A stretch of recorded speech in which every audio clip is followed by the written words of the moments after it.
কাফের আর মুশরিক ইসলাম বিরোধীদের আত্মা কেউ এরকম তাড়াতাড়ি বের হবে নাকি? উখরুজি ইলা গাদাবিল্লাহ, আল্লাহর রাগ ক্রোধ আর ঘৃণার দিকে আত্মা তুই বের হয়ে আয়। বের হয় না আত্মা, একবার ডানে দৌড় মারে, একবার বাঁয়ে দৌড় মারে, সামনে মারে পেছনে মারে, আত্মাটা শুধু ছোটাছুটি করে। এবার মালাকুল মাউত গায়ে যত জোর আছে টেনে টেনে টেনে হিচড়ে আত্মাটারে বের করে নিয়ে আসে। আল্লাহ এই মরণ থেকে তুমি আমাদেরকে বাঁচাও। একটা জীবিত ছাগলকে জবাই না করে তার চামড়া দেহের এক জায়গা থেকে উল্টো দিকে টেনে হিচড়ে বের করলে সে যতটা ব্যথা পায় এর চেয়ে বেশি ব্যথা কষ্ট দিয়ে ইসলাম বিরোধীদের রুহু কবজ করা হয়।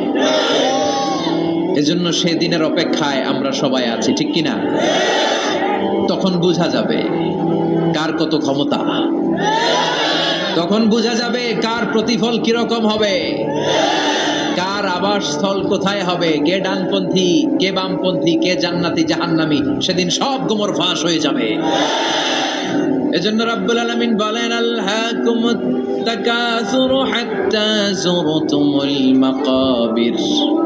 দুনিয়ার লোভ লালসা তোমাদেরকে একেবারে পাগল বানিয়ে ফেলেছে। ক্ষমতার লোভ, টাকার লোভ, খ্যাতির লোভ, যশের লোভ তোমাদেরকে এমন পাগল বানিয়েছে, আখিরাতকে বেমালুম তোমরা ভুলে গিয়েছো।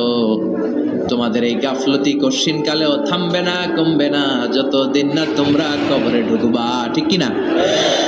এজন্য প্রিয় ভাইরা, একটু থামেন, স্টপ, সিট ডাউন, একটু ভাবেন যে আমাদেরকে চলে যেতে হবে।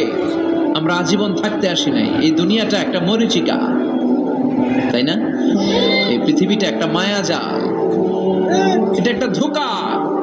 এই মায়াজালের ভেতরে আমরা পড়ে আছি। এই পৃথিবীর দৃষ্টান্ত হচ্ছে 4টা স্বর্ণের টুকরা আর 3টা লাশের মতো। অনেক অনেক আগের জামানায় 3জন যুবক তাদের কর্মসংস্থানের জন্য বেরিয়েছে। পথিমধ্যে তারা গুপ্তধন পেয়েছে। কি পেয়েছে? 4টা স্বর্ণের টুকরা পেয়ে তো মহা খুশি, আমরা বেঁচে গেলাম, আমরা ধনী হয়ে গেলাম, আর জীবনে আমাদের দুঃখ নাই, কষ্ট নাই। এবার মানুষ 3জন, স্বর্ণের টুকরা 4টা, একটু ঝামেলা হয়ে গেল না? 4 জনে 4টা পাইলে ভালো হতো না? মানুষ কয়জন? স্বর্ণের টুকরা কয়টা? 4টা। এবার তারা বলতে লাগলো, আমাদের প্রচন্ড ক্ষুধা পেয়েছে। একজনকে বললো, তুই বাজারে যা, বাজার থেকে রুটি কিনে নিয়ে আয়। সে রুটি কিনতে গেল। আর এই 2জন মিলে ভাবতে লাগলো, শয়তানের ওয়াসওয়াসায় পড়ে একটা কাজ করি, যেটার রুটি আনতে পাঠাইছে ওটারে যদি শেষ করে দিতে পারি, মানে ওইটার কেল্লা যদি ফতে করে দিতে পারি, তাহলে তো আর ভাগাভাগির কোনো কাজ নাই। স্বর্ণ 4টা, তুই পাবি 2টা, আমি পাবো। আর যে রুটি আনতে গিয়েছে সে মনে মনে ভাবে, রুটিতে যদি বিষ মাখায় নিতে পারি। দেখছেন খেলা? আল্লাহু আকবার। রুটিতে কি মাখায় নিতে পারি? বিষ।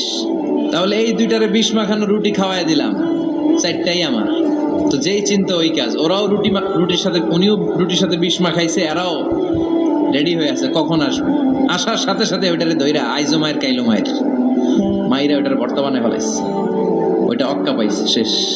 এবার 2 বন্ধু মহা খুশি, তুই 2টা আমি 2টা, লাফাইতেছে আনন্দে। এক বন্ধু কয়, লাফাইস কম, ক্ষুধা লাগছে অনেক, আগে খেয়ে নেই। কি করি? এবার প্যাকেট থেকে বিষ মাখানো রুটি বের করে রুটি খাই, ওই 2টাও শেষ।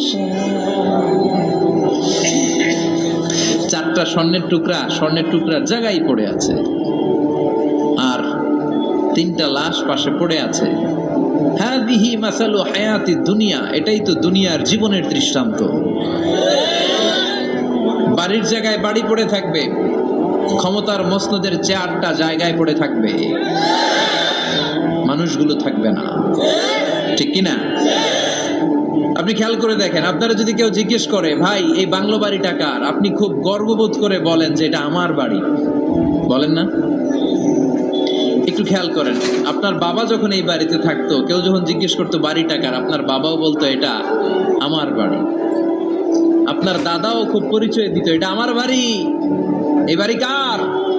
আমার। আপনার দাদার দাদার দাদাও বলতো এটা আমার বাড়ি। আপনি মরে গেলে এই বাড়িটাই, যেটারে আপনি আমার আমার বলে আগলে রাখতেন, আপনার ছেলে তখন শুরু করবে আমার। কথা কন? ছেলে মরে গেলে নাতি বলবে আমার। ছেলে বানাতে যদি এই জায়গাটা বাড়িটা বিক্রি করে দেয়, যাদের কাছে বিক্রি করা হলো তখন তারা শুরু করবে আমার, ঠিক কিনা? পরের জায়গা পরের বাড়ি ঘর বাঁধিয়ায় আমি রই, আমি তো সেই ঘরের মালিক নই। সবকিছুর আসল মালিক কে? সেজন্য আল্লাহ বললেন আল্লাহকুমুত তাকাসুরু হাত্তা যুরতুমুল মাকাবির। দুনিয়ার লোভ লালসা তোমাদের কমবে না যতদিন না তোমরা কবরে ঢুকবা। বিষ্ণু বললেন লাউ আন্না লিকুল্লি ইবনি আদম ওয়াদিয়ান মিন যাহাব, পৃথিবীর প্রত্যেকটা মানুষকে যদি আল্লাহ একটা করে স্বর্ণের পাহাড়ের মালিক বানিয়ে দেয়, আহাব্বা আইয়াকুনা লাহু ওয়াদিয়ান, সে আরো একটা স্বর্ণের পাহাড়ের মালিক হওয়ার চেষ্টা করবে। ওয়ালা ইয়ামলা আফাহু ইল্লা তুরাব, কবরের মাটি ছাড়া তার এই লোভ লালসা অতিরিক্ত চাওয়া পাওয়ার ইচ্ছা কোনোদিন কেউ থামাতে পারবে না। একটু বুঝে শুনে উত্তর দেন, একটা স্বর্ণের পাহাড়ের মালিক যদি আমি হই, আমি আমার 14 পুরুষ এটারে বিক্রি করে করে খেয়েও কি শেষ করতে পারবো? আপনি পাহাড় দেখছেন কত বড়, স্বর্ণের পাহাড় যদি হয়, এটার বেশ